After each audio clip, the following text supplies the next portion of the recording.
Hello students, आज हम लोग ग्राफ थ्योरी का नेक्स्ट लेक्चर स्टार्ट कर रहे हैं। ठीक है, तो इसमें आपको क्या करना है, एक मिनट में इसमें हम आगे जो डेफिनेशंस हैं वो कंटिन्यू रख रहे हैं। तो नेक्स्ट जो डेफिनेशन है वो किसकी है, जो ग्राफ है आपका, कौन सा graph, bipartite graph. A graph Z is called bipartite if its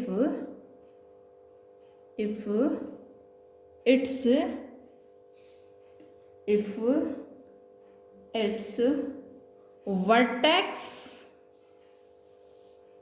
set V can be decomposed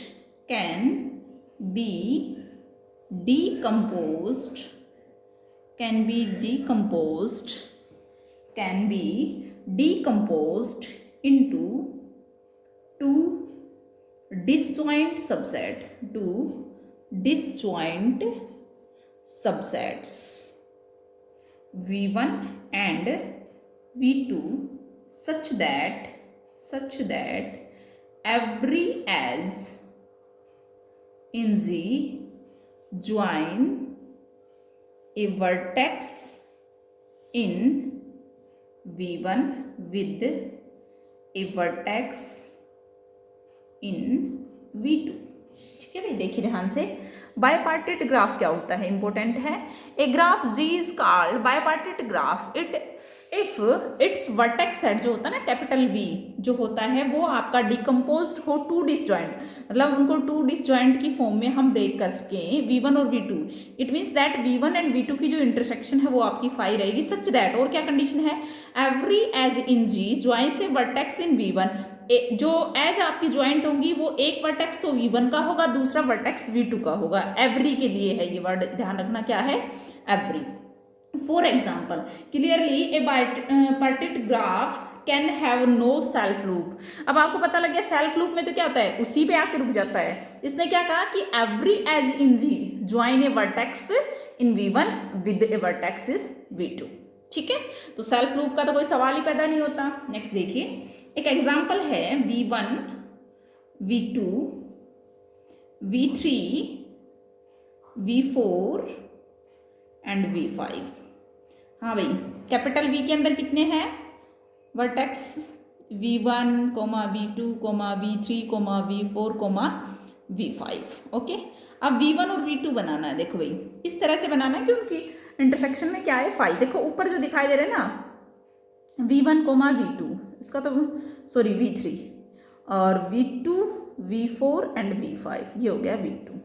अब देखो दोनों में कुछ कॉमन नहीं है। अब एक और बात देखो, एवरी एज जो जी की हर है, जैसे ये एज है आपकी, ये यहाँ से कनेक्ट है और यहाँ पे कनेक्ट है। ठीक है, तो देखो V2 आपका कैपिटल V2 का सेट एलिमेंट है, यानी कि वर्टेक्स है, और ये V1 का। ठीक है भाई, आगे देखो ये वाली जो एज है V3 और V2। ठीक है भाई, V3 एंड V2। ओके, ये वाली जो एज है V4 एंड V3। ठीक है, ये वाली एज है V5 एंड V3। ओके, यानी कि जो भी कंडीशन हमें गिवन थी वो सारी सेटिस्फाइड हैं। ठीक है स्टूडेंट्स, तो आगे देखिए, इसमें नेक्स्ट है ए कंप्लीट बाईपार्टेट ग्राफ। कैसा, complete with bipartite in Z in which the vertex set V can be decomposed into two subset V1 and V2 such that V1 intersection V2 is equal to phi.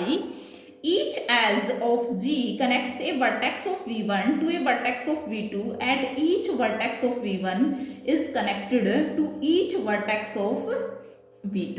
इसमें जो extra condition दी है वो क्या दी है भाई, complete bipartite graph, ए complete bipartite graph.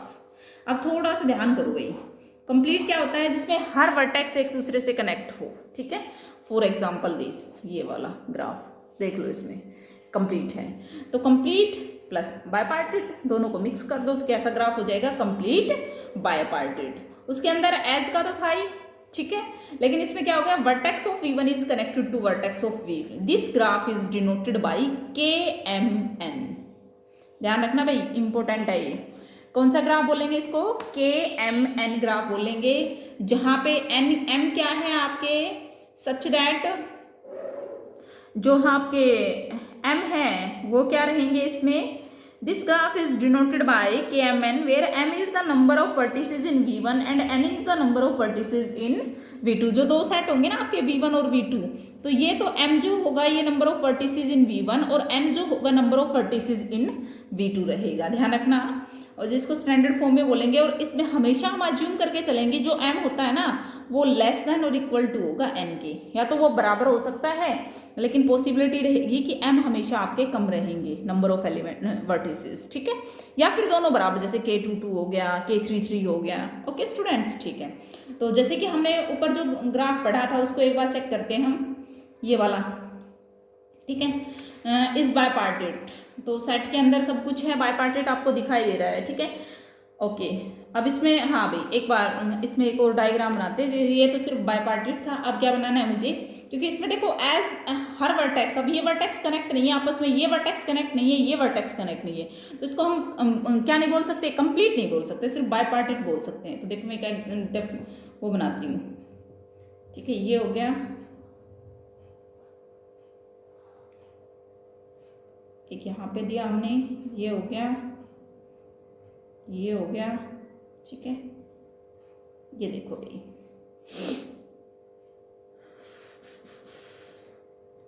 ठीक है। तो यहाँ पे अगर मैं V1 V2 का सेट बनाऊँ तो ये वाला बनाऊंगी, ठीक है, ध्यान रखना। अब इसमें क्या था कि every vertex of V1 is connected to each vertex of V2, जैसे ये वाला है भाई, ठीक है। अब इसको नाम दे दिया V1 V2 and V3, V4 V5, V1 V2 V3, आपका ये जो सेट है ये हो गया आपका V2 और V1 हो गया V4 एंड V5, ठीक है, ये हो गया। ओके, अब देखिए, तो यहाँ पे एक बात आपको ध्यान रखनी है, ठीक है। अब देखो इसके जो हर वर्टेक्स, क्या V1 V4 से कनेक्ट है, देखिए बिल्कुल है। क्या V1 V5 से है, बिल्कुल है। क्या V2 V4 से है, बिल्कुल है। क्या V2 V5 से है, बिल्कुल है। क्या V3 V4 से है, बिल्कुल है। क्या V3 V5 से है, बिल्कुल है, ठीक है। यही आपको चेक करना था कि कैसा हुआ है कंप्लीट बायपार्टेट के। अब इसको क्या बोलेंगे वैसे, K23, इसमें थोड़ा सा ध्यान रखते हैं कि V1 और V2 किसको नाम दें, ठीक है। तो V1 उसको देना जिसमें नंबर ऑफ वर्टिसेस कम हो, या अगर बराबर का केस है तो ठीक है ऑलमोस्ट। उसके बाद है नेक्स्ट है थ्योरम है, इंपॉर्टेंट है, show that the maximum number of, ये थ्योरम्स हमारे पास ना लगभग हर केसेस में आ रही है।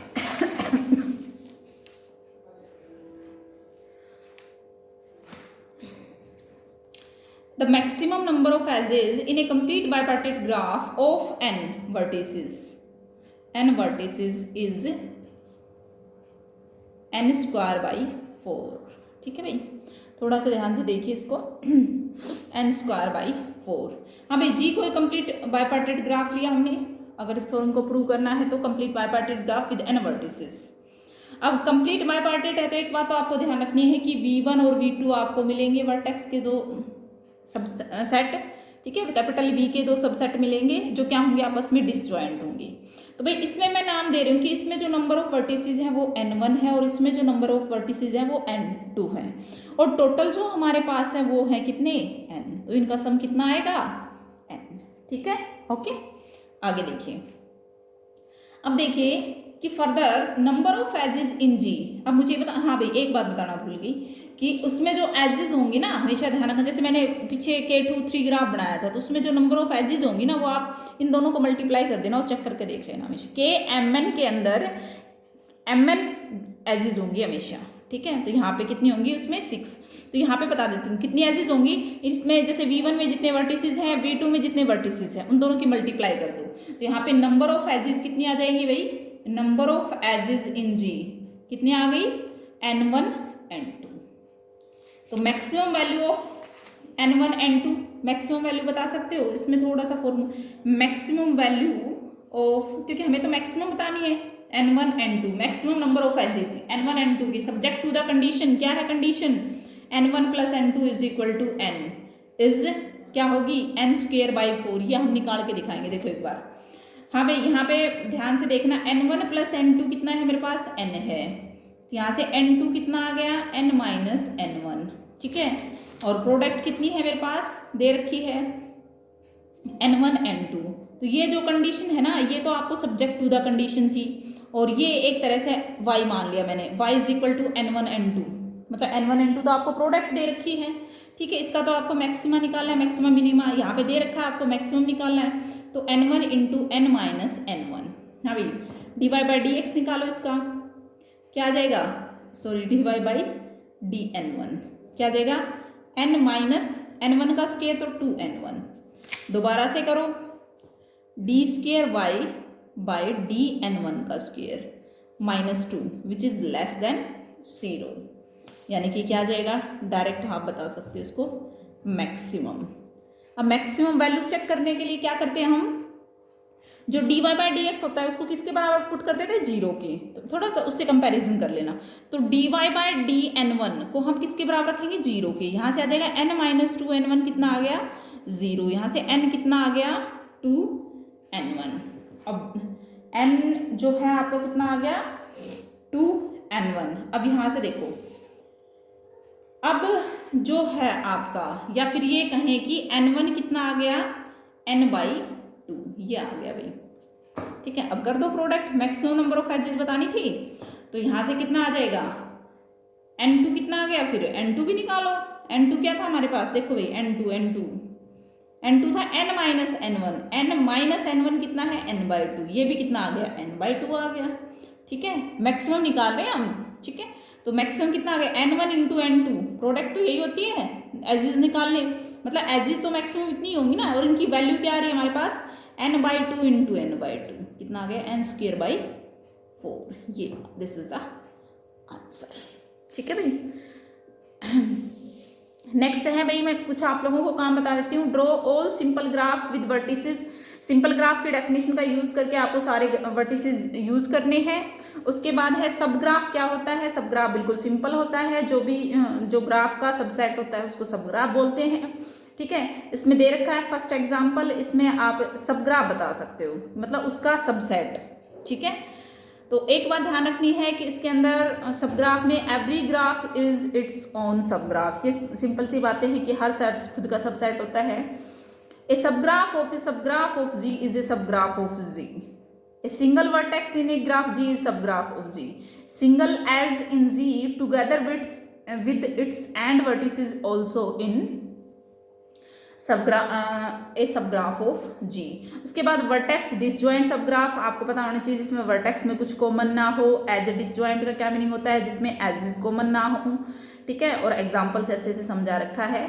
उसके बाद स्पैनिंग, कल जो मैं लेक्चर कराऊंगी वो किसका कराऊंगी, स्पैनिंग सबग्राफ। तो इससे पहले आप क्लियर रखें, और जो भी आपको दिक्कतें आए वो आप मुझसे पूछ सकते हो, ठीक है। लेकिन इसमें मुझे लगता नहीं कि ऐसा कुछ आपको प्रॉब्लम आएगी। कल से स्टार्ट करेंगे स्पैनिंग सबग्राफ क्या होता है, ठीक। Thank you student.